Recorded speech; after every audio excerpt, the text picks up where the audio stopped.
Hello, everybody. Today, inshallah, we are going to solve Unit 2, the paper of Unit 2 in January 2025. So I'm going to start with the multiple choice questions. So let's read the first question. It says, an alcohol can be attacked by a nucleophile because the CO bond is weak, the CO bond is polar, the OH bond can form hydrogen bonds, the OH bond is polar. Now, they said an alcohol can be attacked by a nucleophile, and we know that a nucleophile is a substance that loves the nucleus. It means that it is a substance that carries a lone pair of electrons. So the nucleophile is a substance,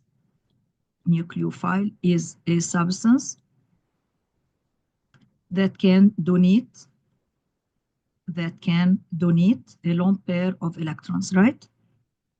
A lone pair of electrons. Donated to what? There should be something that carries a partial positive charge or a positive charge. So here, when they said that the carbon-oxygen bond is weak, it has nothing to do with, of course, we don't know that it is weak. Yani, who said that it is weak? But a nucleophile has to attack something that has a partial positive charge. So the weakness has nothing to do with this, but the answer should be B, because here we have the oxygen, which is an electronegative atom. It carries a partial negative charge, and the carbon has a partial positive charge. And that's why a nucleophile, when this bond is polar, then the nucleophile will attack the partial positive carbon. So this is the answer. It should be B. They said here that the OH bond can form hydrogen bonds. Yes, it can form hydrogen bonds, but it has nothing to do with the attack by a nucleophile. It's also a polar bond, yes, but here the oxygen carries a partial negative charge and the hydrogen carries a partial positive charge, and the nucleophile will attack the carbon with the partial positive charge when an alcohol is reacting. Okay, right. Let us see number 2. It says a student sketched a graph of temperature K of the decomposition of some of the group 2 nitrates against the metal's atomic number. So a plot is drawn between the temperature in Kelvin and the atomic number. They said, use the graph to estimate the temperature in degrees Celsius. You see here that they are asking about the temperature in degrees Celsius at which calcium nitrate decomposes. Now, here they are plotting the atomic number. And since we have calcium, then the atomic number is 20. So we draw a line from the 20 going up until it meets the curve. And then we see that here the temperature is 860. It's 860 Kelvin. And we know that the Kelvin is equal to the degree Celsius plus 273, which means that the degree Celsius equal the Kelvin minus 273. It means that it's 860 minus 273. And this means that the answer will be 580. It will be 587 degrees Celsius, which means that the answer should be A. Okay. Let's see the third question. The third question says 20 centimeter cube of a saturated solution of barium nitrate at 80 degrees Celsius was cooled to 20 degrees Celsius. 9.32 grams of crystals were precipitated. The solubility of the barium nitrate is 3.74 grams per 100 grams water at 20 degrees Celsius. What is the solubility of barium nitrate at 80 degrees Celsius in grams per 100 grams water? Okay, now let's think about this question. It says that if you started with 20 centimeter cube of a saturated solution of barium nitrate at 80 degrees Celsius, it means that saturated solution means that it is a solution that cannot dissolve more of the solute, right, at this specific temperature. So here, this means that all the barium nitrate is soluble, is already soluble. It's a saturated solution, but it cannot dissolve more. Now, when this was cooled to 20 degrees Celsius, 9.32 grams of crystals were precipitated. It means that, of course, when we cool the solution, then crystals will start to form. But they said that at this temperature, which is the 20 degrees Celsius, the solubility of barium nitrate is 3.7 4 grams per 100 grams water. It means that at this temperature, there will be an amount of barium sulfate that is soluble, and this is 3.74 grams per 100 grams of water. So they are asking about the solubility of the barium nitrate at the 80 degrees Celsius in gram per 100 gram water. Now, they started with 20 centimeter cube of the saturated solution of barium sulfate at 80 degrees Celsius, but when they asked about the solubility, they asked about it per 100 grams of water, not per 20. We know that the volume of water is equal to its mass because the density of water is 1. So this means that first, when they cooled at 20 degrees Celsius and 9.32 grams of the crystals were precipitated, these were precipitated from the 20 centimeter cube. So we have to know how much of the crystals are precipitated if we were using 100 grams of water, not only 20. So we say that 9.32 grams were precipitated in 20 centimeter cube of the barium nitrate when the temperature was 20 degrees Celsius. So how many grams are going to be precipitated if we were using 100 centimeter cube of water or grams? So by cross multiplication, so X equal 9.32 times 100 over 20. And so we get 46.6 grams per 100 centimeter cube of water or per 100 grams of water. Now these are soluble. These are the crystals that precipitated, but there is another amount that is still soluble in water at this temperature, which is the 20 degrees Celsius. There is still some of the barium nitrate is still soluble, which is the 3.74 grams. So if we want to know the solubility of barium nitrate at the 80 degrees Celsius, it means that this amount was already soluble at 80 degrees Celsius, beside the amount of barium sulfate that is still soluble at the 20 degrees Celsius, which is the 3.74 grams per 100 grams of water.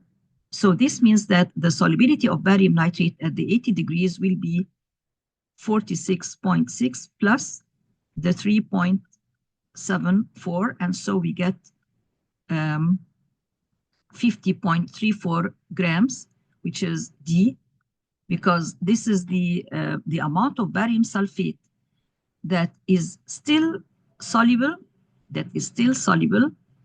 even at 20 degrees Celsius. They were not counted when the crystals were precipitated.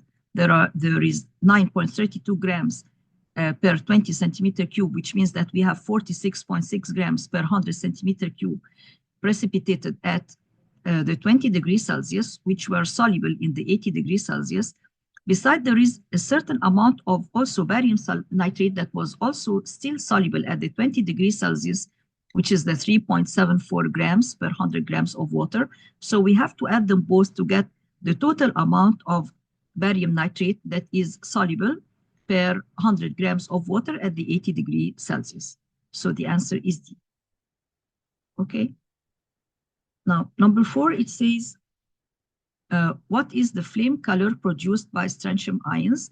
We know, of course, that strontium, when we subject it to the flame, then it will burn with a red color. And so we see that the answer is B. The green, of course, is for barium. The barium ions in the flame test, they give a green color. The yellow is for the sodium ions. And the white, so we don't have a white flame color. We have a colorless for magnesium ions, but we don't have a white. Let's see number 5. It says, which order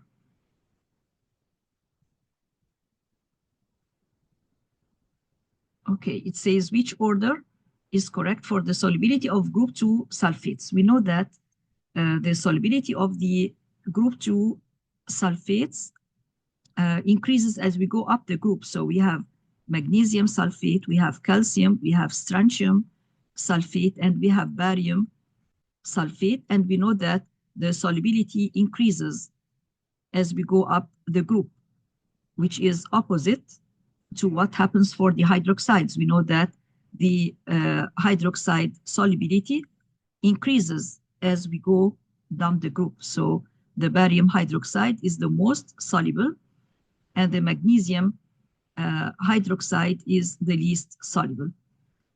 So they are asking about the sulfates. So we are dealing with this one on the top here.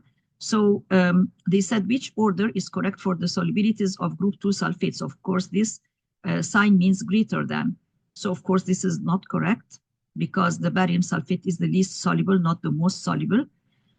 Here they are comparing calcium with strontium with magnesium. So the magnesium should be having the highest solubility. Here they said magnesium, then barium, then calcium. It should be magnesium, calcium, and then barium.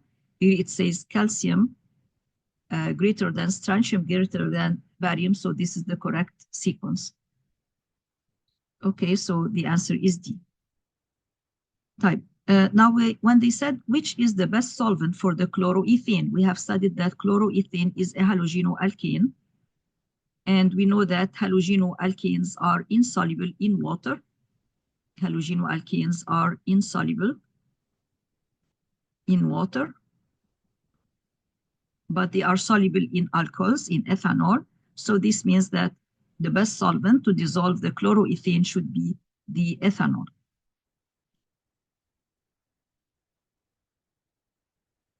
Of course, hexane is a nonpolar solvent, and these are polar molecules. It's a nonpolar solvent.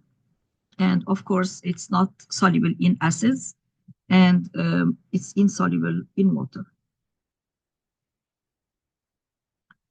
Number 7, it says that the molecular mass and boiling temperatures of hydrogen fluoride, hydrogen chloride, and hydrogen iodide are shown.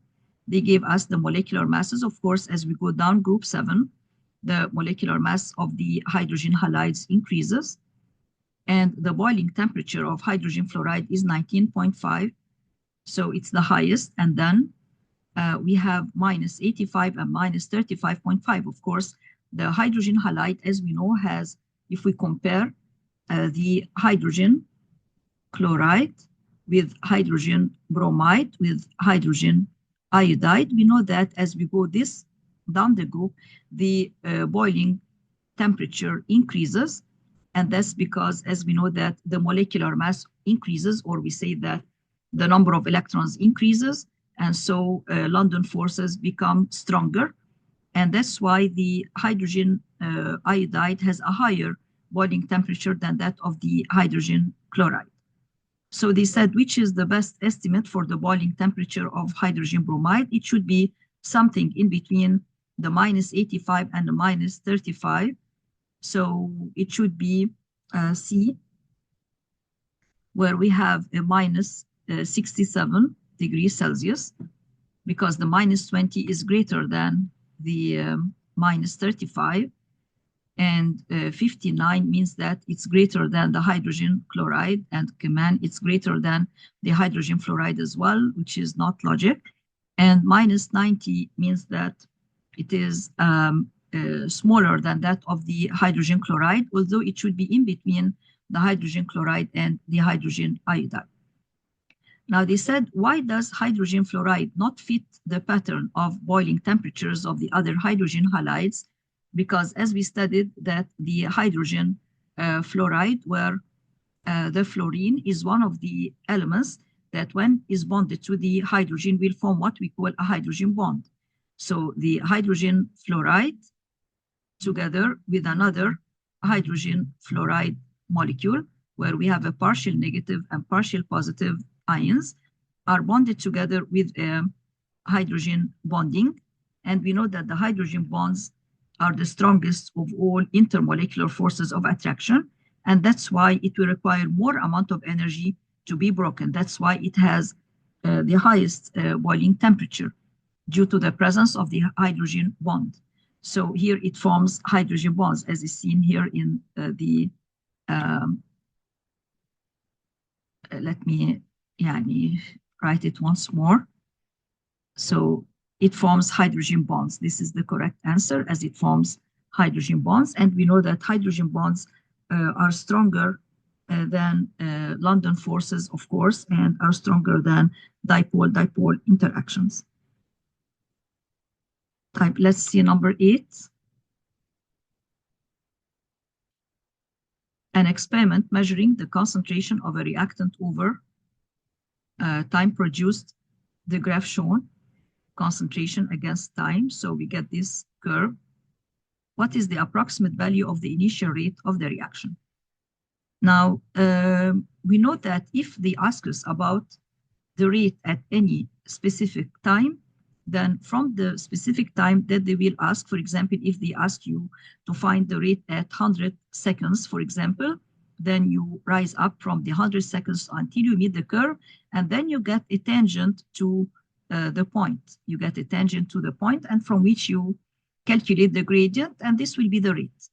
And whenever they ask you about the rate at a specific time, then from this time, you are going to go up until you meet the curve to a point, and then from this point, you are going to draw a tangent to this point, and then you are going to draw a tangent to this point, and then from which you can calculate the gradient of this point, the gradient of this tangent, and this will be, this will give you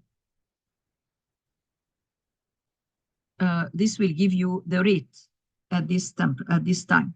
Now here they said, what is the approximate value of the initial rate of the reaction? So this means that here, instead of drawing from the time here, as I gave you an example, is the 100 seconds, we are going to draw the tangent to the initial time. So we get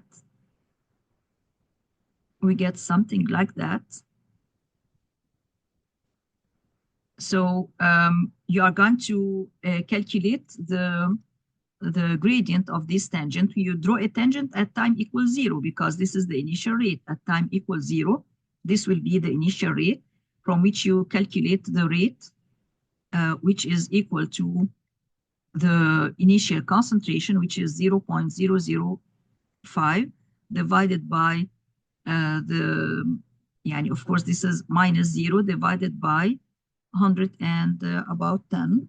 So let me do the calculation. So if we divide 0.005 divided by 110 approximately, then we get the 4.5 times 10 to the power minus 5. If you divide this by 110 seconds, so we will get 4.5 times 10 to the power minus 5. So the answer is A. This is the rate. Now they said, what are the units for the rate of the reaction? We know that the rate, as it is equal to the concentration, the change in concentration by the time required for this change to take place. So the concentration has a unit of mole per decimeter cube, and the time is in second. And so the units for the rate is equal to mole per decimeter cube, second minus 1. And so for number B, we are going to choose mole per decimeter cube per second. So the answer will be B. Okay. Let us see number 9. They said concentrated sulfuric acid reacts with sodium iodide. What is one role of the sulfuric acid? We know that when concentrated sulfuric acid reacts with, for example, sodium iodide or any iodide, it reacts with the sulfuric acid. In the first reaction, it will be an acid-base reaction, and we get the sodium hydrogen sulfate plus hydrogen iodide. And then the hydrogen iodide, which is a strong reducing agent, will react with sulfuric acid in a redox reaction to form the iodine plus sulfur dioxide gas plus water. So here we have 2H2O. And then with more moles of hydrogen iodide plus sulfuric acid, it will form 3 moles of iodine plus sulfur, which is a yellow solid, plus water. And this is also a redox reaction. And at last, 8 moles of hydrogen iodide can react with sulfuric acid to form 4 moles of iodine plus H2S gas plus 4H2O. So in all these reactions, the 3 lower reactions, this is a redox reaction, which means that sulfuric acid here is acting as an oxidizing agent. And in the first one, the sulfuric acid is acting as an acid. So they said, what is one role of the sulfuric acid? Then it will be acting as an oxidizing agent. Let us see number 10. It says, which equation is not an example of a disproportionation? And we know that disproportionation means that an element is both oxidized and reduced in the same reaction. So they are saying which one is not an example of disproportionation. So as you see here, the copper here, 2 coppers have a +2. It means that each copper has a +1. And here the copper as an element is 0. The copper here is 2 positive, as the sulfate ion is -2. So this means that once the copper was reduced and in another time it was oxidized, so this is a disproportionation reaction. So we cannot choose it because they said which is not a disproportionation. Now for nitrous acid, here we have the nitrogen is having here -4. So the hydrogen is +1, which means that the nitrogen here is +3. And this time it changed to +5, as there are 3 oxygens for -6 and 1 hydrogen for +1. So it's +5, and the nitrogen here is +2. So this means also that the nitrogen was once reduced to +2, and another time it was oxidized to +5. So this is also a disproportionation reaction. When we look at the third one, let me write it here. ClO minus gives Cl. Is it a negative? Chloride negative, yes, it's a negative. Plus ClO3 minus. So here the chlorine here is +1. And the chlorine here is -1. And here it's -6. So this is +5. So once it's changed from +5 to -1, so it was reduced. In the other, it was oxidized from +1 to +5. So this is also a disproportionation. But when we look here, the magnesium was 0 and it changed to +2. It was only oxidized, but there was no reduction. For the hydrogen, it was here +1 and changed to 0 for hydrogen. It is reduced only, but not oxidized. And the chlorine was -1 here and -1 here. So there were no disproportionation reactions, and that's why number 10, its answer will be D.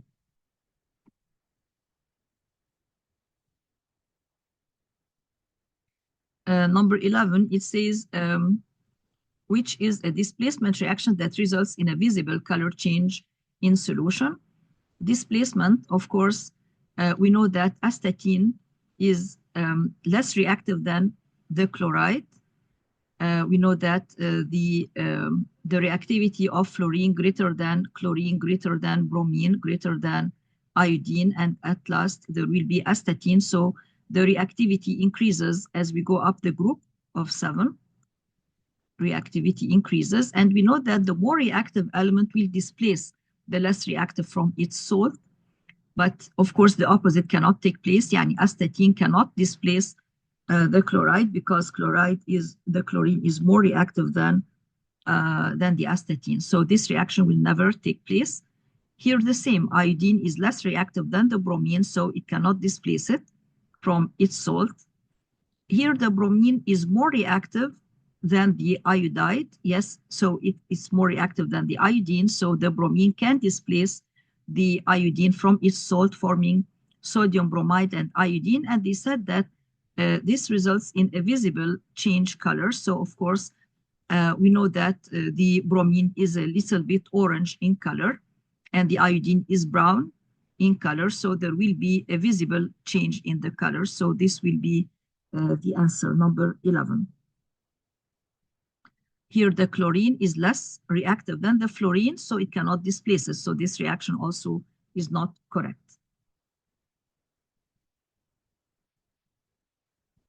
When we look at number 12, it says a sample of 25 centimeter cube of 0.205 mole per decimeter cube sulfuric acid was titrated with sodium hydroxide. The titer obtained was 14.6 centimeter cube. What is the concentration of sodium hydroxide? So, of course, we have to write an equation. And here we have to write sulfuric acid reacting with 2 moles of sodium hydroxide to produce sodium sulfate plus water.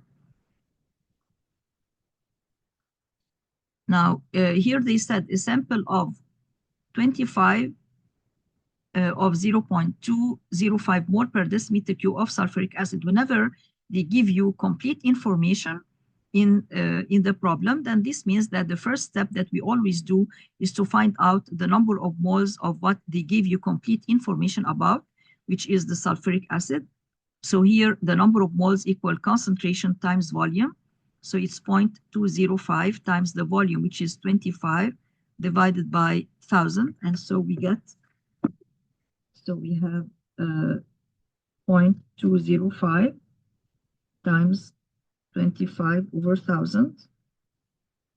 So I got 5.125 times 10 to the power minus 3. 5.125 times 10 to the power minus 3. And this means that the number of moles of sodium hydroxide is 2 times this value from the mole ratio. It's 1 to 2. Then it's 2 times 5.125 times 10 to the power minus 3. And this will give us 0.01 0.01025 moles for the sodium hydroxide. Now they want the concentration of sodium hydroxide, then the concentration equals the number of moles divided by the volume. So it's 0.01025 divided by the volume, which is 14.6 divided by 1,000. We have to change it to decimeter cube. So divide this by 0.0146. So I got 0.702. This means that the answer should be D. Okay, right. Now they said, what is the percentage error in the titer? We know that they said that the burette is accurate to 0.05 centimeter cube per reading. And we know that when we use the burette, we take 2 readings, initial reading and final reading to get this titer.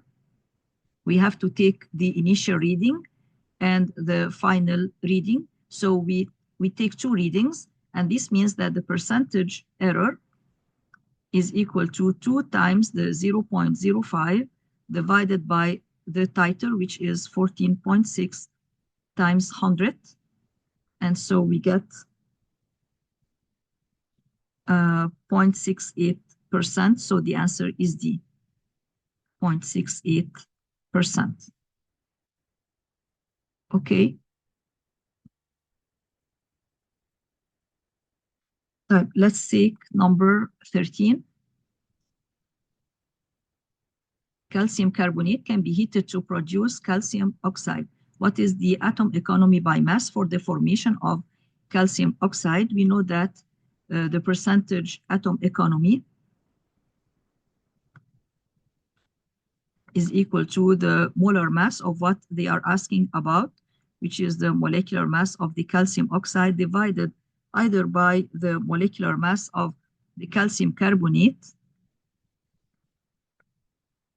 or times 100, of course, or you divide the molar mass of calcium oxide by the molar mass of calcium oxide plus the molar mass of carbon dioxide times 100. Either this or that, both will give you the correct answer. So calcium is 40.1 and oxygen is 16, which means that we have 56.1 over, I think the calcium carbonate is 100. Let me see, 40.1 plus 12 plus 48. So this makes 100.1. So this is the calcium oxide. The calcium carbonate is 100.1. So we divide 56.1 over 100.1 times 100. So here 1 over x times 56.1 times 100. And this will give us 56. So this means that the answer is B. This is 56, so the answer is B.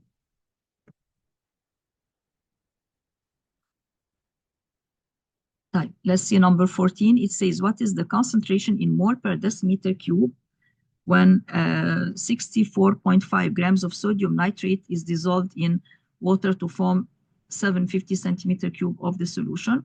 And they give us the molar mass of the sodium nitrate to be 85. They want the concentration in moles per decimeter cube. So we have to get first the concentration in gram per decimeter cube. So we say that 64.5 grams are present per 750 centimeter cube. So what will be the mass that is dissolved per 1,000 centimeter cube to get the grams per decimeter cube? So if we multiply 64.5 times 1,000 divide by 750.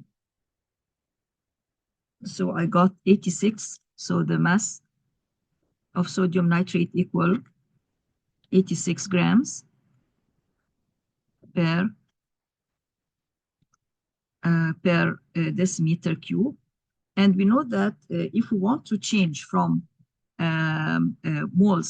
from grams per decimeter cube to moles per decimeter cube, we divide by the molecular mass, which means that the concentration in mole per decimeter cube equal the 86, the mass that we got in per decimeter cube, divided by the molar mass that they gave us, which is the 85.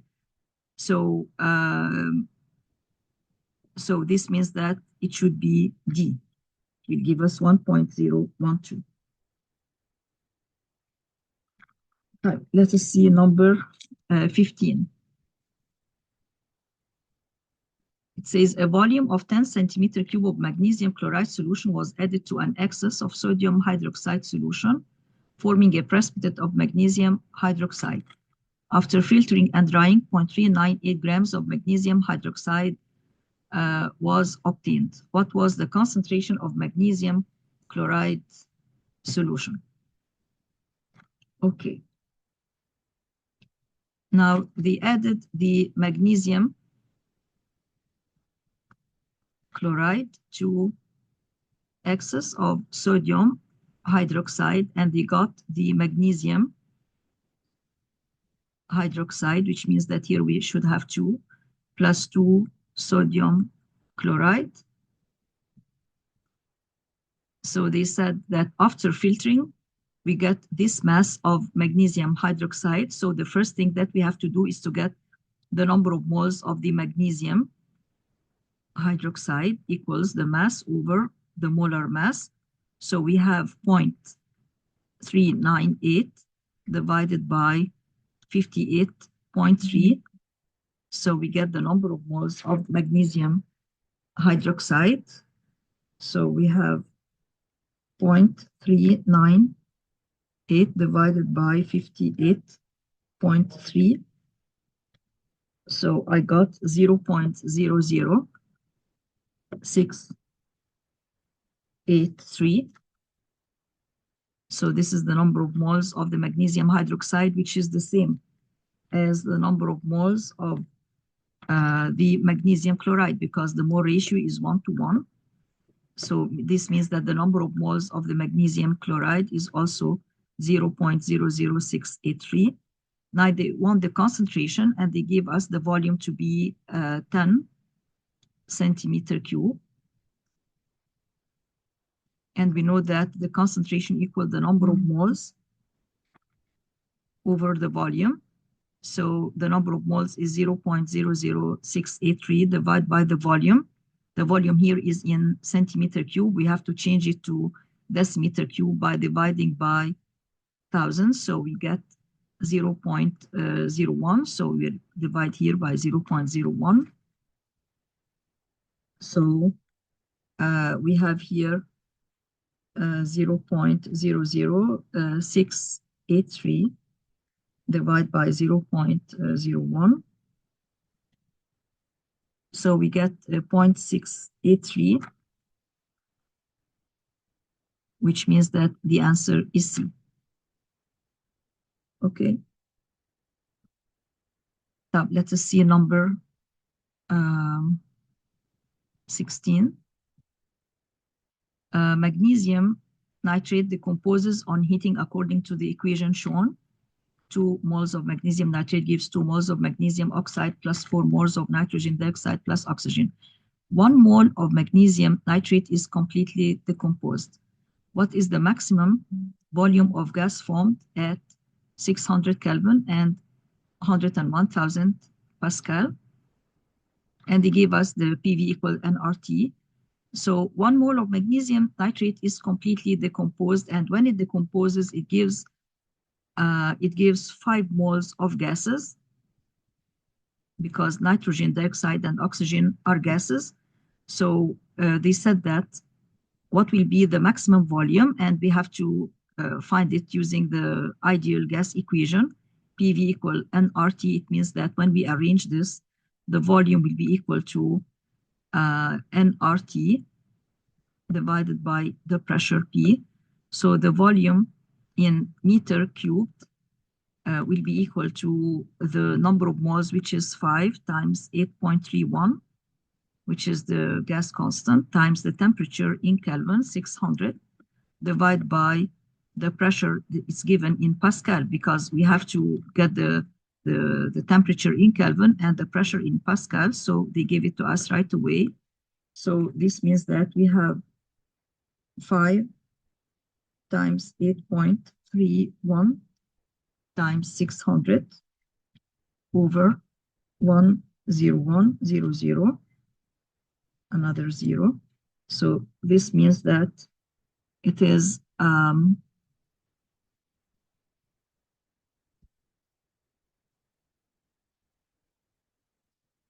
so we have here 5 moles. What is the maximum volume of gas formed?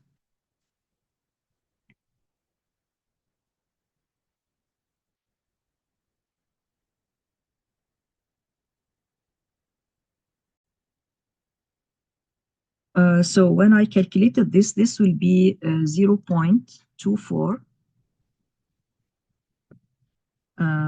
683 meter cube. But as you see that here we have 2 moles of magnesium nitrate, and here we have 5 moles of gases. So the mole ratio is 2 to 5. But we want here what is the maximum gas formed at 600 by 1 mole of magnesium nitrate. And here they are asking us to find out the volume of the gases per 1 mole. So what will be the, if the mole ratio here is 1 to 2.5, so this means that the volume that we are going to obtain is to divide this by 2. So 0.24683 divided by 2, because these were obtained from 2 moles. Then to find out the volume obtained from 1 mole only, it will be 0.1234, so it will be 0.123, so the answer is C. Now, they said, what is the percentage yield if 25 grams of magnesium oxide is produced? What will be the percentage yield? So when they give you the mass of, and they are asking about the percentage yield, we know that the percentage yield is equal to the actual yield, which is always given in the problem, divided by the theoretical yield that we calculate as usual times 100. And so we have to get the theoretical yield. So here we have every 2 moles of magnesium nitrate will produce 2 moles of magnesium oxide.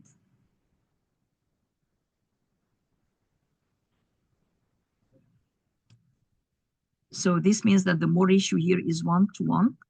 So we have 1 mole of magnesium oxide produced. So this means that we have 1 mole of magnesium oxide, means that we have a molecular mass of 40.3.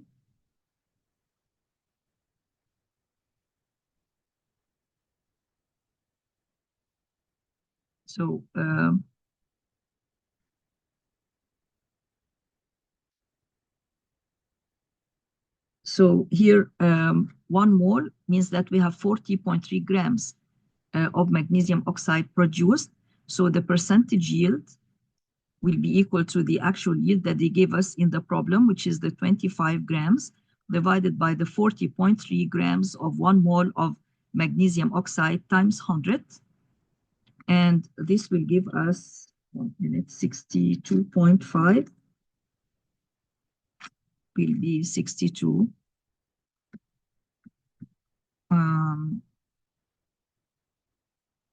This will be 62.5. So here we have 62. So this is the correct answer. So it should be D. So the answer here is D. Okay. So these are the explanation of the multiple choice questions of January 2025. Thank you so much.